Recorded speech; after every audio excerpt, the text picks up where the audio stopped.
Stop 1. Introduction. The content for this audio tour is selected from a 2009 essay titled The Construction of Nostalgia, Works by Robert Eshoo, written by Jean V. Coles. Ms. Coles does writing, design, and project management for museums and the cultural sector in New England. Renowned American sculptor David Smith, who lived from 1906 to 1965, spoke about the inadequacy of words in the realm of the visual arts when he said, quote, "Art has its tradition, but it is a visual heritage.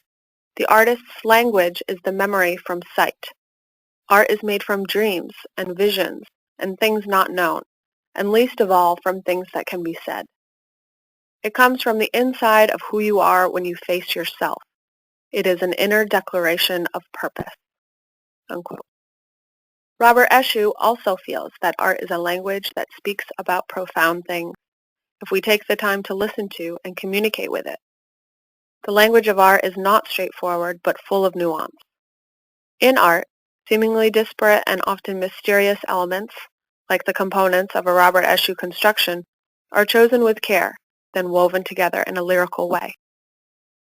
Robert Eshoo met David Smith in the 1950s while a student at the Skowhegan School of Art in Maine. Eshoo had just gotten his degree at the School of Museum of Fine Arts and had been trained in the fundamentals of art. In contrast to the school's academic approach, Skowhegan was revolutionary, experimental, exciting, and it turned Eshoo upside down.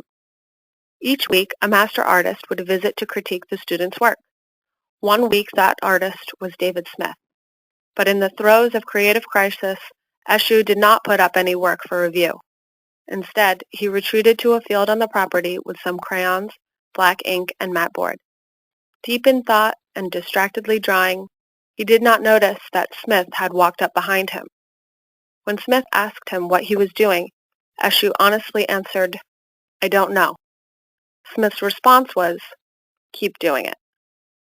This exhibition features Eshoo's mixed media constructions from the past decade, though he began working with this medium in the 1960s, not long after the exhortation from Smith to keep doing it. Each construction is a time-worn hope chest, a feast for the eyes ornamented on all sides and layered with meaning. Given his training in both traditional and non-traditional settings, Eshoo relies as much on history, heritage, and established knowledge as he does on experimentation, personal experience, and humor to talk about boundless things like love, the passage of time, mortality, and nature without indulging in hackeyed cliches. His work is comforting because it is visually harmonious, uses a soothing color palette of ochres and ivories and pale blues, greens, and roses, and is full of collected objects that are familiar to us like stamps and playing cards, children's games and toys, dried flowers, and architectural elements. Stop 2. Amo, Amas, Amat, March 3, 2002, RE 222.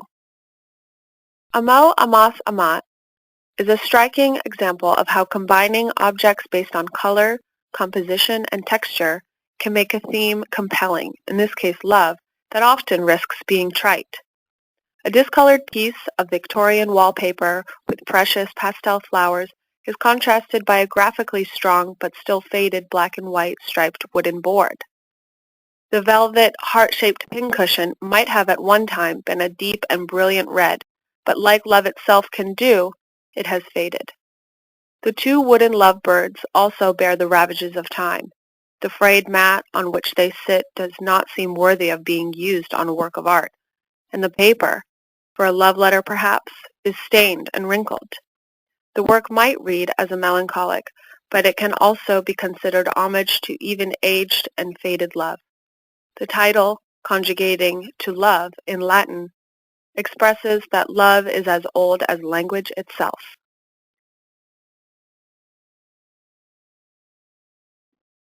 Stop 3. To Romeo, Mona, July 16, 2004, RE 114. In one series of work, Eshoo marries two icons of the English and Italian Renaissance by asking the viewer to wonder What would happen if Mona Lisa and Romeo had been lovers? That's a question about love few of us have ever asked. In To Romeo, Mona, Eshoo encases playing cards bearing the likeness of his hero and heroine in faded red velvet and pins them against an earthy background. In the upper half of the construction, a golden flower has blossomed, but it is now dried. The Renaissance itself is considered the era when literary and visual culture blossomed. But it was also a time when rules of writing and art were set, rules that in the 20th and 21st centuries have become so embedded that few artists and writers can function outside them. In 1953, David Smith penned a series of questions for artists in which he asked, "If you could, would you throw out the present values of harmony and tradition?" It seems that Eshoo would answer no, and he honors those values in this construction. Mona and Romeo are like the seeds upon which this golden flower has blossomed, and although the flower has dried, it is still preserved. On the reverse side of To Romeo, Mona, Eshoo has in fact placed a fictional love letter from Mona Lisa to Romeo, postmarked 2004, the date the construction itself was made, and stamped with a real U.S. postage stamp bearing Mona Lisa's likeness. Little touches of humor, such as the use of a contemporary Mona Lisa stamp to demonstrate how commonplace the icon has become, often show up in Eshoo's work.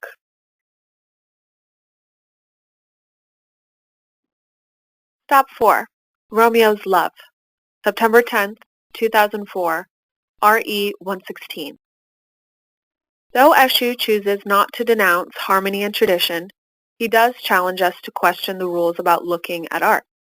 In Romeo's Love, the Mona Lisa and Romeo playing cards are encased inside a box with a mirrored backing. Eshoo invites us to consider the many angles of looking and asks us to see beyond the face value of the card and consider what lies beneath and behind. Looking at art with a mirror in it, we can also reflect on ourselves and how we belong in the picture. Texture and pattern are added to this work via the background, a cream piece of tin pressed with a playful, musical-looking design. On the reverse of this construction, Eshoo has collaged faded and unreadable letters. Are they the lost love letters between Mona and Romeo? Along with pressed flowers and a reproduction of the Mona Lisa.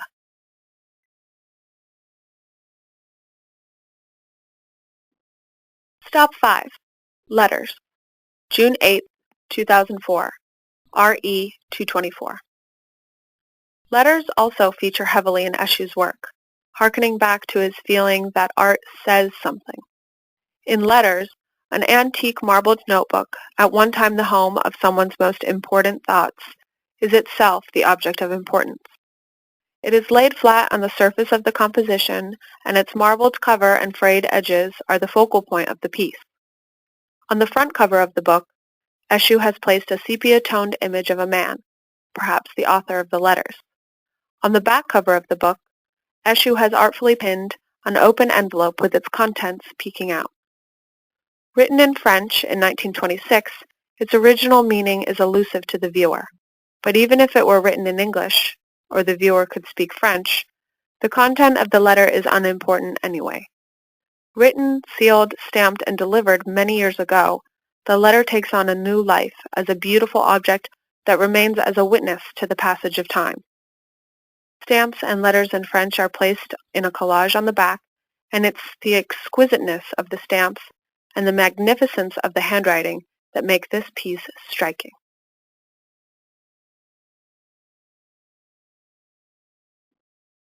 Stop 6.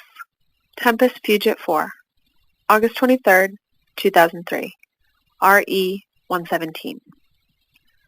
Tempus Fugit 4 is one of many works that shows us the importance to the artist of visual harmony, one of the classic elements of art that David Smith questioned. Tempus Fugit 4 is a stunning example of how Eshoo's constructions combine objects, composition, and color with words to make an artful statement about an idea as old as time. Tempus fugit is a Latin expression meaning time flees, that is generally known today as time flies.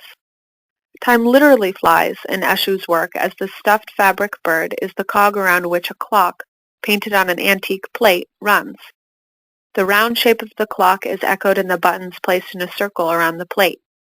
The circle shape gives way to 4 quadrants of horizontal and vertical stripes. The simplicity of the color palette and design belies the complexity of the workmanship in this piece. Shades of white, ivory, and brown play against each other, and the reflective surface of the buttons lets light skip around the piece. As in many works by Eshoo, the reverse side of the construction is a Robert Rauschenberg-like collage. In addition, a series of weather reports from the 1930s, handwritten in simple pen and ink, brings us back to a different era, while still feeling familiar.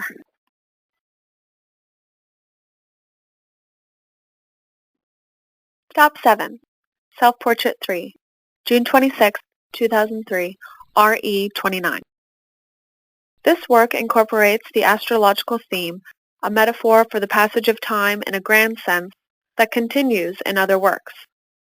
For instance, in Self-Portrait 3, a harlequin dangles in front of an antique print of the constellation for the zodiacal sign Taurus, the bull. The work is entitled Self-Portrait not only because Eshoo is himself a Taurus, but because the harlequin figures frequently as a stand-in for the artist in his work. The harlequin originated as a character in the Commedia dell'arte, a form of improvisational theater that began in Italy in the 16th century. The harlequin, portrayed as stupid, greedy, and only capable of doing one thing at a time, was a servant who often inadvertently foiled the master's plan. Despite this, the harlequin was physically nimble and provided acrobatic comic relief for the audience. As the master's servant, the harlequin always had a privileged perspective on the action. Like the harlequin, Eshoo has a special point of view on the world and the ability, through humor and artistic gymnastics, to provide a respite for the viewer from the stresses and challenges of life.